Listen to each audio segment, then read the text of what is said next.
Good afternoon. My name is Paul Conway and I serve as the co-chair of the Global Summit, and thank you for joining this session. This session is entitled Emerging Research with Global Implications, Advancements Toward the Artificial Organs, or in this case particularly, Artificial Implantable and Wearable Kidneys. Our first guest comes to us from the American Society of Nephrology, a longtime AAKP ally, Dr. Mark Lim, who serves as the Vice President of Research, Discovery, and Innovation at ASN.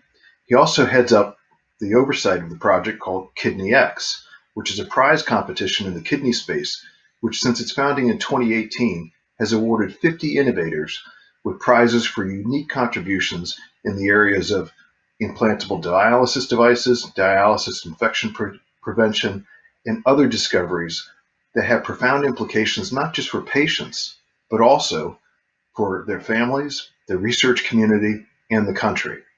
Mark is a really dynamic leader. He has a great background in the federal government, where he has overseen major research programs and major projects. He's a great patient advocate, a good friend of AAKP, and a really solid person in the areas of science and the production of complex solutions. Mark, go right ahead. Hi, my name is Mark Lim. I'm the Vice President of Research, Discovery, and Innovation at the American Society of Nephrology. Really want to thank AAKP for this opportunity to present at the 3rd Annual Global Summit. Really to share both where KidneyX has gone and where we're planning to take KidneyX, with the goal of continuing to catalyze really innovations so that we have more options for people with kidney diseases. I'll be doing most of the presentation, but much of this presentation is on behalf of also Molly O'Neill, one of my colleagues who won't be able to join us today, who's the KidneyX coordinator. In terms of disclosures, both of us are full-time employees of ASN. Molly doesn't have any disclosures to make. I'm a non-paid voting member of the Scientific Advisory Board for the organization listed there. Particularly for this audience, it really goes without saying why innovation is needed for people with kidney diseases. I think the need for innovation was even more amplified during the COVID pandemic, in which really our patient community needed more innovations, both those on dialysis, those who are transplant recipients. So there's just definitely an opportunity for innovation, but there's also an increased need for different types of innovative tools, innovative drugs, innovative diagnostics.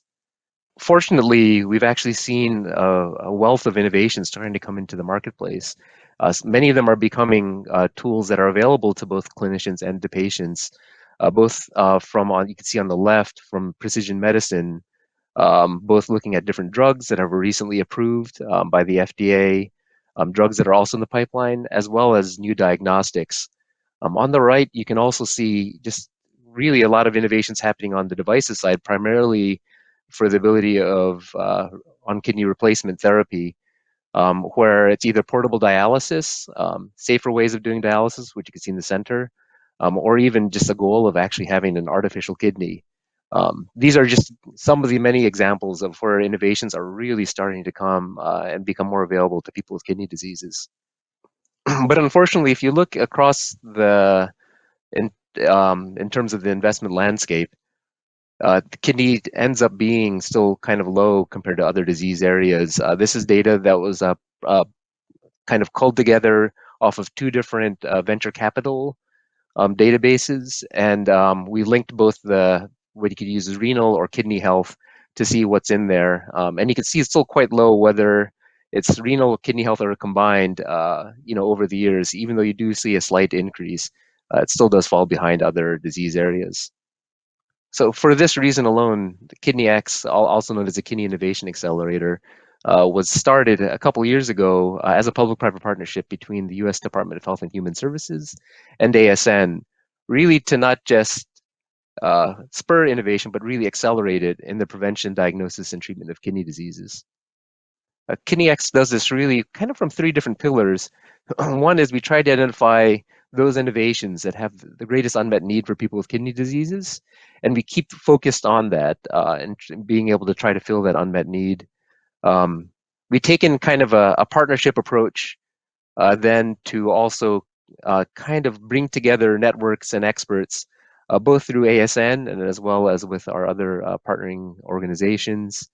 And our third role is really to support those entrepreneurs along a pathway to the kidney patient, really all with the goal to sustain a robust marketplace so that innovations continue to come and become available to people with kidney diseases. So we take it from from two different angles. One is looking at the kidney innovation as kind of an ecosystem. One is where we can take innovations that may have even been used in other areas such as cancer or cardiology and try to steer them towards those unmet needs that are identified. The second one is, when you have innovators already within this ecosystem, we want them to continue innovating, really focused on people with kidney diseases. And that's really within the role of what KidneyX does in addition to its other partners such as NIH and others. The second angle is to try to figure out a way and it's to de-risk kidney innovations. And of course, these two are necessarily separate pathways, but they're obviously linked. One is to address technical challenges and regulatory questions, and that's where we bring together scientists, our partners at NIH, our partners at FDA, our partners at CMS, as well as other global regulatory agencies, and as well as experts uh, to come together and see if we could start to anticipate where there may be regulatory science challenges and see if there's opportunities to bring the community to try to address them kind of proactively before the innovators kind of hit that potential bottleneck. The second one is really just by creating some more stability in the kidney innovation space is really to just get investors as well as potentially companies really excited about being involved and participating, contributing to the kidney innovation sphere. The first one, the addressing technical challenges and regulatory questions, is something that, at least for now, one way we're addressing it is through the Kidney Health Initiative, which I'll explain in the next slide. So as Ed mentioned before, the Kidney Health Initiative is another public-private partnership between ASN, the US FDA, and about 120 different organizations focused on kidney innovations.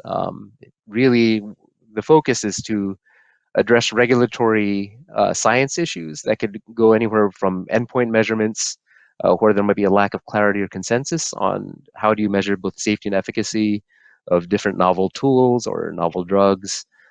We also incorporate through the Kidney Health Initiative's Patient Family Partnership Council, a couple of different efforts to look at patient-reported outcome measurements, and make sure those are also available to the community so that they can use those as part of their trial design or part of their research. One of the tools that has come out in 2018 is what we call the Technology Roadmap for Innovative Approaches for Renal Replacement Therapy.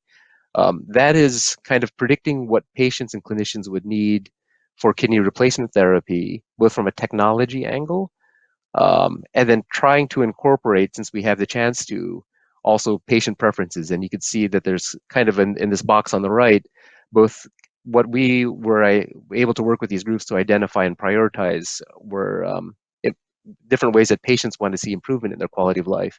And it's a mix of the different technological approaches, whether it's enhancing dialysis, whether it's really shifting to portability, wearability, and you can see kind of it goes on to eventually, an artificial kidney, which I'll talk about a little bit more. The technology roadmap is something that really kind of sets a foundation for how we're going to monitor what happens in the future and also guide the innovator community along that roadmap so that both patients, regulators, researchers, clinicians kind of see the progress of technology development and innovation. Another good example of where KidneyX was trying to get more information in terms of what are the most unmet needs is what happened just last year with COVID, and it's still kind of continuing on this year. ASN convened a panel in collaboration with a lot of its federal partners, which you see on the right, as well as a couple of the dialysis and kidney care facilities, to look at what was happening during the first wave of the COVID-19 pandemic. So this workshop was held in July of last year, and some of the example findings and recommendations are listed there, which are relevant to like needs for innovation. One was hospitals estimated that there was about a 25% increase in the need for dialysis machines, just to make sure, based on what happened during the first wave and what they're anticipating in terms of future waves of the pandemic. One thing that's kind of repeated throughout the report, which is available on ASN's website, is that the logistics for managing both people, the machines, the disposables, and consumables was a significant challenge. And there was a big call out for both supply chain, human resource inventory management systems, particularly since a lot of staff were also reluctant to remain in these COVID-19 positive rooms. So there's obviously a lot of opportunity here for innovations, and that's something that we helped support in terms of, or helped address in terms of one of our prizes. So this is an example of where we've gone up to this date. You can see from 2018, that was where our roadmap was published.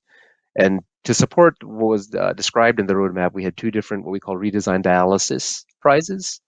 You can see some of the winners that are on the right. We also had what we call the Patient Innovator Challenge to see, what are the different patient solutions. And you can see also some of the examples again, kind of on the map on the right.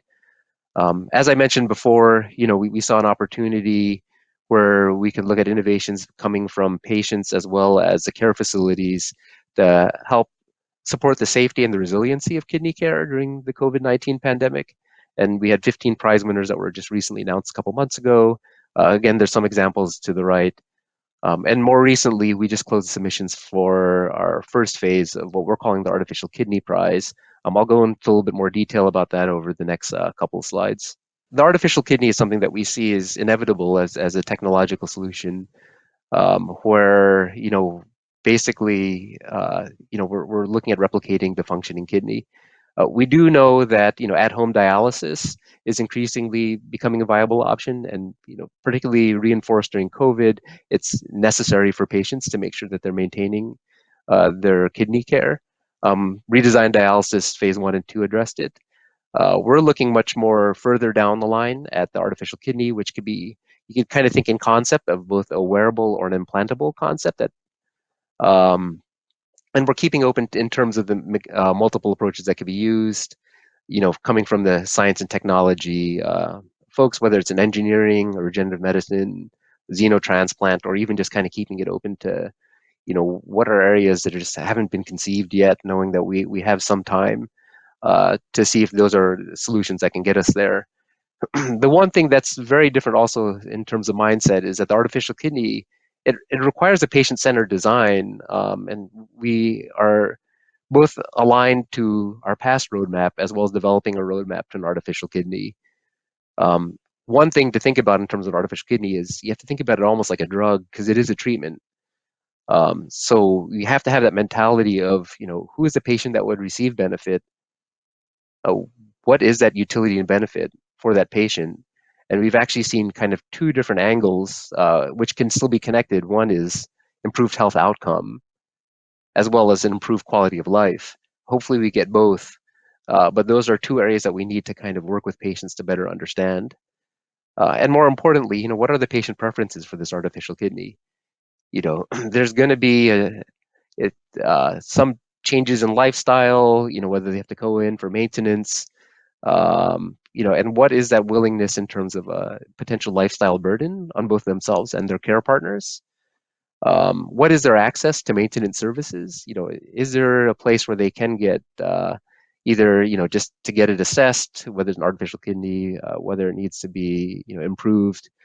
That's an important part, particularly given that it's going to be something that's going to be potentially implanted or wearable.